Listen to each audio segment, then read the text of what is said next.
Hi, good afternoon. Good afternoon. How are you today? Fine. Please tell me about your last job. I'm a full-time nanny and all around. Can you tell me what were your responsibilities? Mm, Caring the children and everything.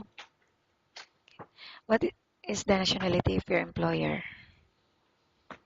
Uh, Now, Yes. Filipino. How many members in the family? Two, two children. How old are the children? The eldest is 11 years old and the youngest is 8 years old. Why The youngest is a special child why you decided not to renew your contract? because the two children, my employer decided to bring back the Philippines to for good. Okay. What are your salary expectations? 2000 Why you're asking this amount? Why do you think you deserve this amount? because I need to support my children because I'm the one to support my children. Four children.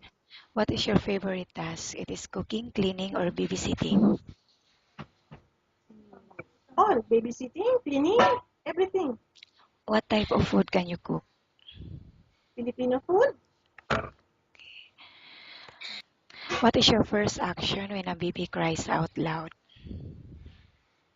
I will carry the baby and give the milk. If the employer is not in the house and the child got sick, what is the first thing that you would do? I will check the fever. And then, Then I call to parents. how lucky do you consider yourself and why? I'm healthy and I have a very good family. What are your hobbies? Um, I like music. What is your favorite song?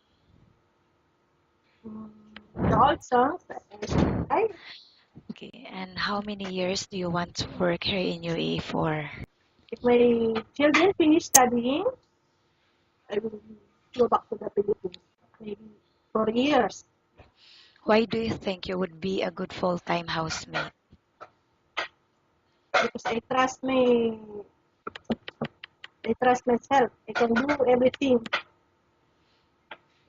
Okay, thank you. Nice talking with you and have a good day.